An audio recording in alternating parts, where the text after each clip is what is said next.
I'm Marissa Rosario, and I'm an alcoholic. Marissa.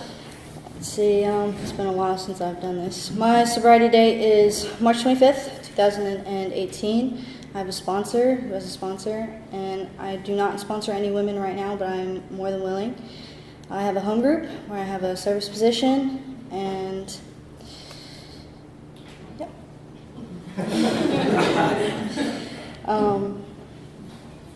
I guess I'm supposed to tell you what it was like, what happened, and what it's like now. I guess we're just gonna jump into it. You know, growing up, I would love to say that I was the happy kid who had a whole bunch of fun and a lot of friends, but I just wasn't that kid. I always had a lot of anger, and I was very, very sad all the time, and I didn't really understand why.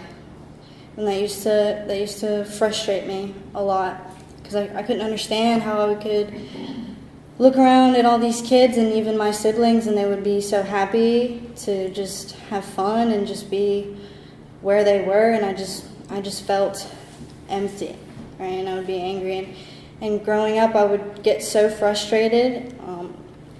And you know, in our family we were allowed to have emotions. I don't want to say that we weren't allowed, but it wasn't like we weren't allowed to let other people know outside of the family. That's just how it was. Like, we would give awkward hugs, and we wouldn't talk about it, right? So I didn't really learn how to express my emotions properly. I would get so frustrated that I would just scream. Like, I wouldn't scream at you, I would just scream. and it used to really scare my mom. Right, my dad would just get frustrated, and he wouldn't understand, and my mom would say that I was possessed by demons. You know, and it just went on for a while because I didn't know how to feel the way that I was feeling or why. So, you know, up until elementary school and middle school, I would just bottle it, and then I would just scream. And, you know, eventually that started to not be okay. Like, my dad would just get mad all the time, and he would yell at all of us, and my mom just didn't know what to do. Like, they thought about military school, and they thought about, like, bringing me to doctors, and eventually she did bring me to a doctor, and they put me on meds, and I didn't like them, so I didn't take them. I also didn't take them correctly, so it probably might have had something to do with it. But, you know, the older I got, the more, I guess I don't want to say I got good at it, but I did learn how to hide it better, and I learned how to do other things instead of just scream, right? I would eventually, like, through middle school and in the beginning of high school, you know, I would cut myself, right? It would help me feel less emotion and more physical, right? And, you know, and then eventually, you know, when I found people who felt just like me, they would introduce me to some things that would help, right? And, you know, my parents found out about the cutting, and that wasn't okay anymore either. It became a lot harder for me to hide. So, you know, I eventually graduated, you know, and those things that would help me not feel the way I was feeling, and eventually, you know, I started drinking. I don't remember my first drunk, but I remember the pictures that were taken. You know, I had a little bit of everything, and I had become friends with a neighbor who had already started drinking. She said, "I'm going to help you find out what you like, and I'm going to teach you how to drink." And she did. Fell in love with vodka that same night, and you know, based on the pictures, I had a really good time, you know. And the next morning, I woke up feeling amazing. I wasn't hungover at all. I had some drawings. You know, in the movies when the girl passes out and they would just Sharpie her, that was me. I woke up underneath a desk on the floor next to a trash can of my vomit. And, you know, I just thought that was amazing. That was awesome. I had such a great time, and I couldn't wait to do it again. So we did, we would drink whenever we could. And I was in high school still, so it was the weekends, And then eventually it turned into the weekends and Tuesday. And I say this a lot. I don't know why it was Tuesday. It was always a Tuesday. We used to call it Turn Up Tuesday. And eventually, it just kept going and going until whenever we could get it, right? And we always found a way to get it. It was just a lot. Whenever we could. And I was suddenly surrounded by people. I said I didn't have friends anymore, but now I had so many friends. They liked me when I was drunk. They said they did. That I was more fun. And I was always very quiet and very shy. But when I drank, I just could not stop talking, and they just loved it. And eventually, because of the drinking, and the other stuff, I stopped caring so much. Bottling those feelings became a lot easier. And my parents, my mom was very proud of me because it seemed like I had turned around. I wasn't screaming anymore. I wasn't angry, and there was no need for the meds that she had tried to put me on. My dad and I, we continued to fight throughout my life. I never understood why he couldn't help me, because he would say that he would feel the same way, right? He felt the same way. He didn't understand why he was so sad all the time, or why he couldn't understand why he was feeling or just feel better. And that used to frustrate me. We're a lot alike, and that didn't really help us at all, I used to think that, if he felt that way, then why can't he help me? And that did a lot of damage. I would yell, and I would deliberately try and hurt his feelings with the things that I would say, and I would throw things. And my dad's a big guy, so I would try and hit him, but it didn't really work out. So he would just push me away. And we would throw things at each other, and eventually it just became easier not to talk, right? To avoid each other.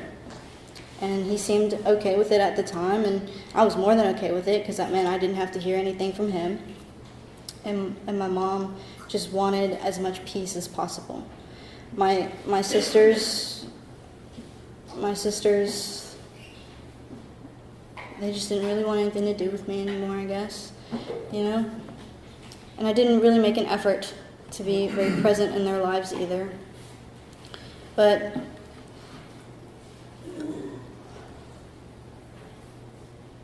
as I got older, my mom had rules. She said she did find out about all the things that I was doing, and how I had been able to be better than what I was, and she said, I don't really mind as long as you graduate high school. You need to graduate, and I don't want police knocking on my door. And you need to make it home every night. And if you're not going to make it home every night, I need to know where you are. And because she said that, I took advantage of that. I would be honest. I would be very honest, and I would tell her the truth when it suited me. I remember one time I thought the police were going to come to my house because I had done something at school, on school property, and I said, Mom, I think the police are coming. I need to throw all this stuff away, and I need you to lie for me. And here's exactly what happened, and here's exactly what I need you to say. And she said, okay, no problem. My mom, she cares about me a lot. She just wanted me to be okay.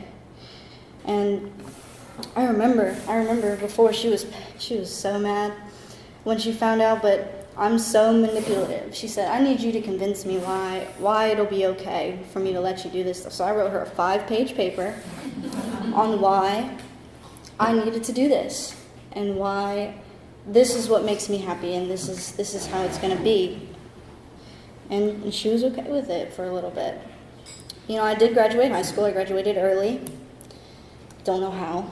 I really just did the bare minimum, because I did not go to class, but I'm really good at taking tests. So I graduated early, and my mom, she was proud of me. You graduated. You're the first one to graduate, and that's really great. I guess you were right. This is what you need. And when I turned 18, I moved out, and she was proud of me still. And once I moved out, I really got to drink the way that I wanted to. I didn't have to worry about making it home or making sure that my mom knew where I was, or that I wasn't going to wake everybody up when I came home at like 3 o'clock in the morning. So, and I could drink at home, and I can do all the things that I wanted to at home. It doesn't matter what the roommate thinks, but this is what I get to do. And it really just took off from there.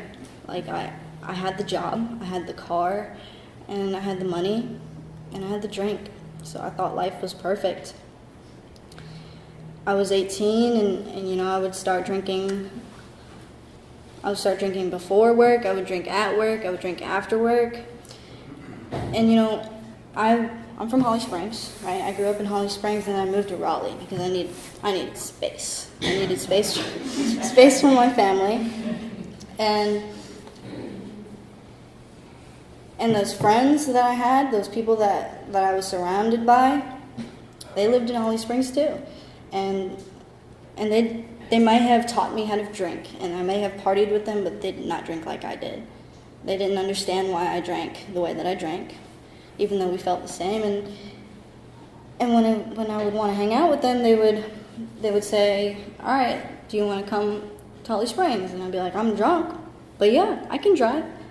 And they weren't okay with drinking and driving like I was. I don't know. But I stopped hanging out with them because they didn't want to drive all the way to Raleigh. They didn't want to be around me because I was drunk all the time, and I was really confused. I thought they liked me when I was drunk, and they're the one who taught me how to drink, and I thought that that's what we did. I thought that was normal. I thought that normal people drink before they go to work. Normal people drink while they're at work, and they have a couple beers after work. And it started to not be okay, and I have struggled with anxiety for a very long time. And the anxiety, it would be easier to deal with when I was drunk, and when I wasn't drunk, I would just be scared all of the time for no reason. Someone can drop a book, and I'd have like a panic attack at work in the middle of my shift. And I make salads. I work at Chops, so someone would drop a bowl, or it's a restaurant. It's very loud, so I would have panic attacks very often, so much that I would have to leave. After one very particular day, hard day, I was outside. I don't remember it very well, but I was outside, and I was really upset. And some woman came outside, and we started talking, and she related to what I said, and I don't remember exactly what she said. I wish I could. But she said something along the lines of, "Do you think that maybe the drink is the problem?" Because all I wanted to do that day was to go home and drink, because I thought that was going to make me feel better. At the time, that was the only thing that would make me feel better. And I was really confused when she said that. I don't know what you're talking about. The drink is what makes me feel better. And I did go home, and I did drink that day. But I still worked with that woman, and she offered to take me somewhere. She didn't say where. She said, "Do you want to meet me here on Tuesday night?" And I was just like, "Yeah, sure." I thought we were going to hang out and maybe drink a little bit. But I pulled up to the church, and that was my first AA meeting. I sat in my car for a little bit, and I was like, where am I? What am I doing here? I think it's time to go. But I went inside, and I was very, very overwhelmed. I was still 18. I'm very, very young. And everybody else was older. They might not be old, but they were older. And, everybody was talking about how their life was unmanageable, and it just got so bad. And they found out that drinking was the problem. And that's all I heard. All I heard were the differences, and how my life isn't that bad. I just compared myself to everybody, and I didn't think my life was bad at all. You know, I still had the job, still had the car, and I still had the money, and I had the apartment. And, you know, that doesn't sound unmanageable to me. So I was in and out for a very long time. But that woman, she planted a seed in my head, and she made me think, you know, maybe the drink is the problem. She had me read more about alcoholism, and there's a solution, and, you know, I related way too much, so I just had to get drunk. You know, I was just like, this is B, I can't take it, this is too much, and then I got drunk. And I don't know why I kept going back at first. I really did. I just kept going in and out. And I would hear these people talk about God, and I was a solid nope. That was a no from me. And I would still listen to those differences. And I would really hang on to the fact that I'm 18 years old. This is what people do. You know, this is normal. I really thought that it was normal to feel the way I was feeling, because that's, you know, my dad feels this way, and he's not an alcoholic. You know, my friends say they felt this way. They're not alcoholics. They didn't drink the way I did, but they're not alcoholics. And you know, my life just wasn't that bad. It wasn't unmanageable, and I'm not powerless. I really couldn't get past that. But one day I decided that, you know, no, I didn't decide that. The sponsor was given to me. And we went through some steps, and I stopped drinking for a little bit. And I did not work the steps, honestly. I did not. I went through them because they said that it was going to make me feel better. And it didn't, because I didn't work them honestly. You know, I didn't believe in God. I didn't believe that He was going to restore me to sanity. I thought that I could do this on my own. You know, I've been on my own for so long. I've been pushing down how I feel for so long, and I'm just fine. I'm fine. I told myself that for a very long time. And because I didn't work the steps honestly, and I didn't want to build a relationship with a higher power, like, I went back out. I was never able to put more than 90 days together. And on my last run, I was 19, and I don't remember that night either. I don't really remember a lot of the nights, but the woman that I had been drinking with told me that I hit my head, and I woke up in the bathroom the next day, and I had to go to work, so I went to work, and I was still drunk. I didn't drink that morning, but I was still drunk, and I was drunk when I came home from work. That's how much I drank the night before, and the woman that I was drinking with was in detox. And I don't know, I wish I could tell you what clicked when I was walking up the stairs to my apartment when I came off of work. I remember looking up at the sky and saying, damn, I need help. And that was the first time that I had actually said that out loud. You know, I really, really thought that I could do this on my own. So I called the sponsor that had been given to me. She didn't answer. But I did text her, and I told her, you know, I don't like AA. I don't think that this is going to work for me. It's just not going to work. And she said, well, you have other options, but they didn't really work for me. And, you know, none of it really sounded good. And I said, I just really want to learn how to drink like a normal person. And she said that is the great obsession of every alcoholic.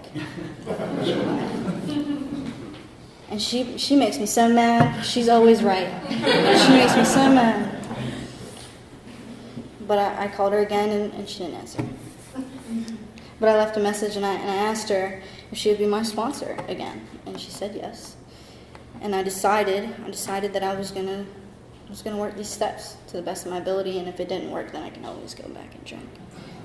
You know, and they did work, because I decided to work them honestly. You know, I could see now that my life was unmanageable. Having to leave work because I have panic attacks is unmanageable. Putting vodka in my coffee every morning is not normal. Leaving in the middle of my shift to drink a little bit is not normal. You know, and you know, I am powerless. The things that I would do, in order to get a drink is wild. Like that is the definition of powerlessness. So I made it past that first step, and I have to do that first step very often. I do forget, and that's something I struggled with before. I would forget. I would forget how bad it was, how lonely and how empty and how sad I was all the time, because I would just think about how it would feel for the 30 minutes after I took that drink. I would forget how crappy I would feel in the morning, and how quickly it wore off, how temporary that drink was. So I did like a broken down step of 1, 2, and 3, and I struggled with 1, 2, and 3 for a very long time. 2 and 3 specifically because I didn't want to believe that God could help me. I didn't think that there was anything out there, and if there was, that He wanted anything to do with me. All this stuff that happened in my life, and all these things that I had to deal with, all the trauma and all the people leaving me and all that stuff. Like, if this God was real, then why would that happen to me? But I've been given a chance to help somebody now who could have gone through the same thing, and I see that now. I get to stand up here and tell my story and maybe just help maybe one person. And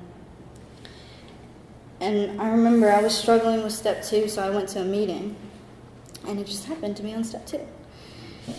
And I had written down why I couldn't believe in a God, and then after the meeting I did it again.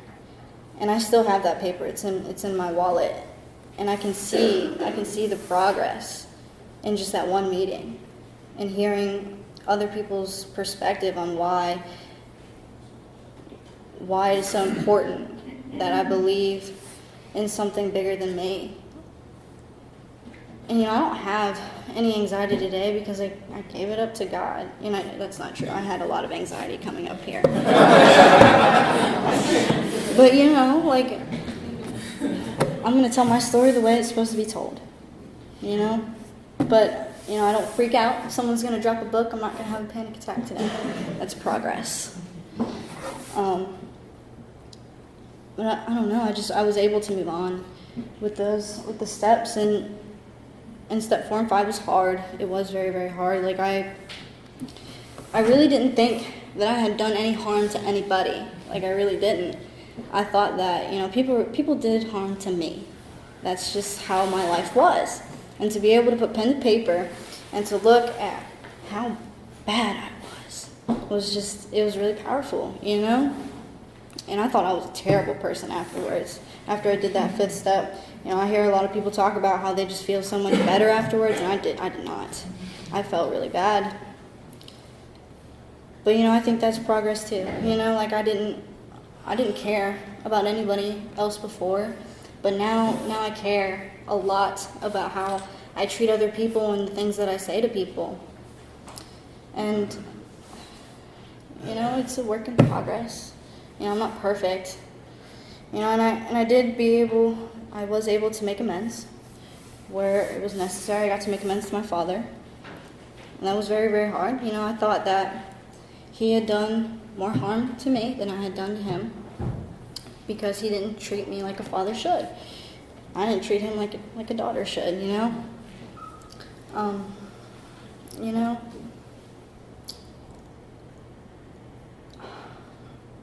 Our relationship is not perfect today, but I'm able to be present and have a conversation, that wasn't possible before. We can sit down and have dinner as a family, and I don't have to throw things anymore. I don't have to yell. My sisters, I was able to make amends to my sisters, and they both cried, and my little sister, she said, I didn't think you were that bad. Well, she was very young, and she graduated from high school last weekend, and I was able to be present for that. There were a lot of people. It was very crowded, but I was able to cheer for her when she walked across the stage. I didn't get to do that for my other sister. I was there, but I have absolutely zero memory of it. They were showing me pictures, and I was like, I don't remember that. I'm so sorry. And my twin sister and I, we have a great relationship. She helps me with my outfits, because I'm not good at that. I'm able to call her whenever and just say, hey, we can go hang out, we can go shopping, and we have a great relationship. I had to make amends to my mother twice because I did work the steps the first time, and I was very, very sorry because I love my mother. She did anything and everything to help me, but it just, it was something I had to do for me and for, no human power can get me sober. And she didn't really understand that. She calls me for help now, if she needs help with money, I got you, and that just blows my mind. After I stole from her, I've lied to her, and I've manipulated her, but she can call me today for anything. And that's just amazing.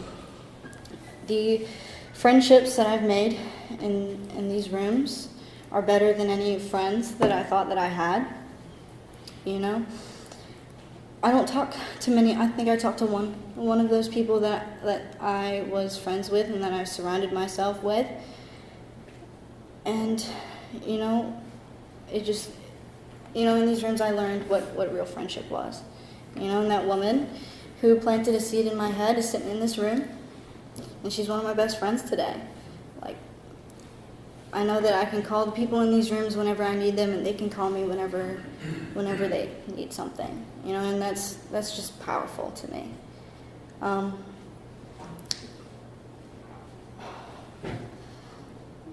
The relationships that I had before were not perfect. That one friend that I talked to, when I got sober, I know that it had to be hard for her.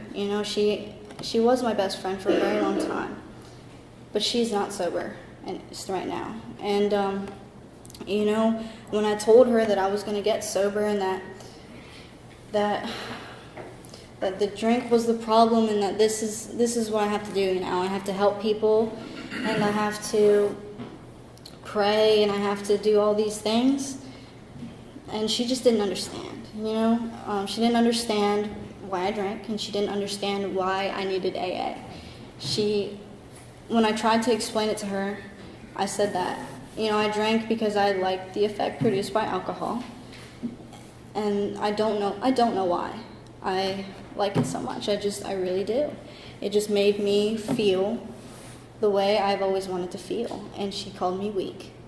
She said that she didn't understand how someone she had known, who she believed to be so strong, could be taken down by a bottle. And, I still talk to her, but, I have come to see that those things, they do not make me weak, they make me strong.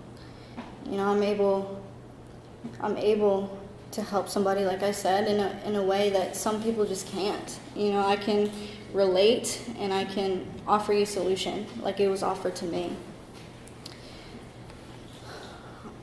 And over time, she is beginning to understand, and I don't expect her to understand.